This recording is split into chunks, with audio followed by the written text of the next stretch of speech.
Greetings, my lovelies. Hi, it's Emmy. Welcome back. Today I'm going to show you how to cook a perfect steak using this. An ice cooler. Yes, a very inexpensive, cheap styrofoam ice cooler. So let me explain myself. We're going to cook this steak in a water bath, and the technical name for this is called sous vide. So sous vide is a French word and a French technique in which you cook your food in a water bath that is held at a very specific temperature. So your food does not overcook because the temperature of the water bath never gets any hotter than the temperature that you set it at.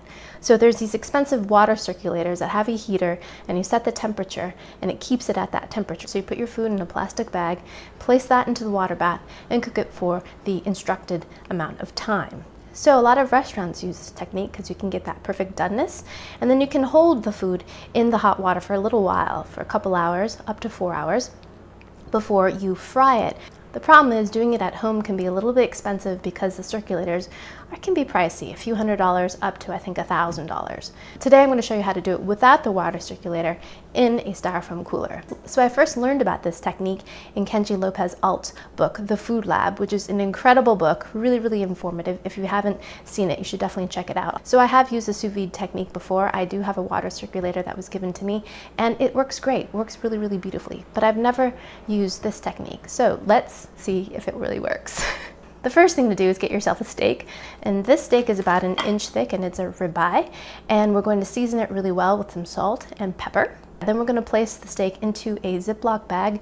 I'm using a freezer type bag, and then I'm placing a spoon in there as well to make sure that the steak remains submerged. Next, we're going to take our cooler. You can use any kind of insulated box you have. I'm just using this inexpensive styrofoam one. And we're going to put at least 2 gallons of water into the vessel. So next, we're going to talk about water temperature. Depending on how you like your steak done, that's going to affect the temperature of the water. So I like mine medium rare, medium, so I'm going to choose 133 degrees. Then use some additional boiling water and cold water to get it just a couple degrees to your doneness. Next, we're going to put our steak into the water slowly, and we want all the air to kind of come out of the bag, and then we're going to zip it up so it's nicely shrink wrapped around the steak. Now that we have the steak completely submerged, we're going to put the lid on and then place this in a sunny spot. And if you're using one of these styrofoam coolers, I highly recommend taking it outside because mine leaked all over the place. So we're going to let that cook for 45 minutes. We're going to recheck the temperature of the water and make sure it's at that temperature that you want. Again, use some boiling water or cold water to make those adjustments while it is cooking. So that brings me to the stage that I'm at now, and here is my steak. Not very appetizing at all. So now we're going to fry this on a really hot skillet to get some nice Maillard reaction happening here, some nice brown crispness, and then we're going to cut it open and see how it is. Blot off some of this excess juice. That will help with the browning. I'm going to add a little bit of salt since I blotted much of that off. I'm using my favorite little griddle pan. Love this thing. Put that on there. Now we're going to place our steak on there. Beautiful. So as you can see, there's a lot of smoke here. This is ready to turn. Oh yeah, look at that. That's beautiful. So I think we're ready to take this off. Oh yeah.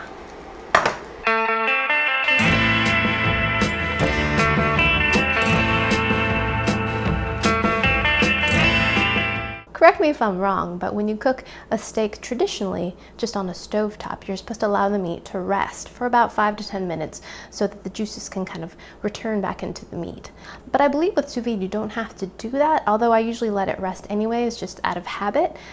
But I believe you don't have to because the temperature of the meat is already where it needs to be.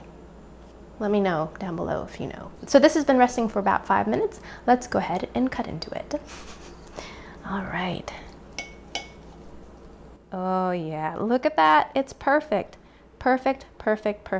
That's exactly how I like my steak. Medium rare.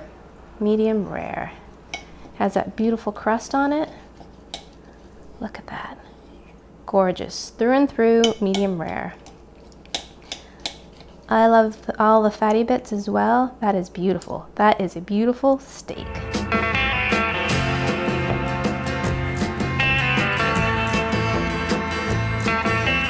So it looks great. Let's see how it tastes. These are my favorite bits, the fatty bits, because that's where the flavor is. the fatty bits. Itadakimasu.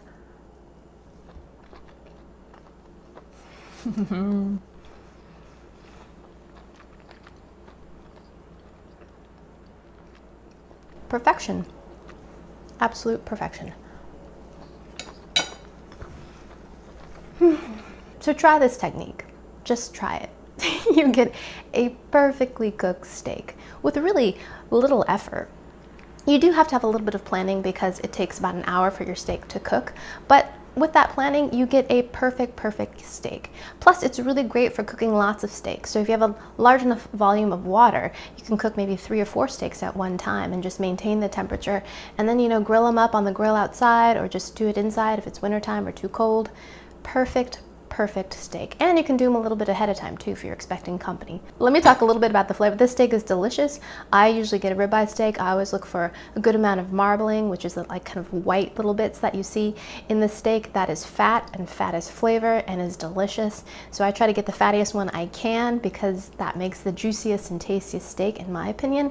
And the steak is scrumptious. My only concern is cooking at high temperatures using plastic. I can't help but think there might be some leaching that might be happening with plastic and high temperatures into my food. So I actually don't implement this technique all that often, but when I do, I'm always happy with the results. All right, so do let me know in the comments if you've ever tried sous vide cooking before, or if you actually tried this icebox cooler technique. I want to know.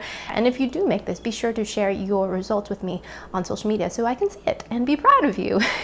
Thanks so much for joining me. Hope you guys enjoy that. Hope you guys learned something. Be sure to ring that notification bell so you know when I publish, which is 3 days a week, Monday, Thursday, Saturday at 8 p.m. Eastern time. Hope you guys enjoy that. Hope you guys learned something, and I shall see you in my next video. Toodaloo. Take care. Bye.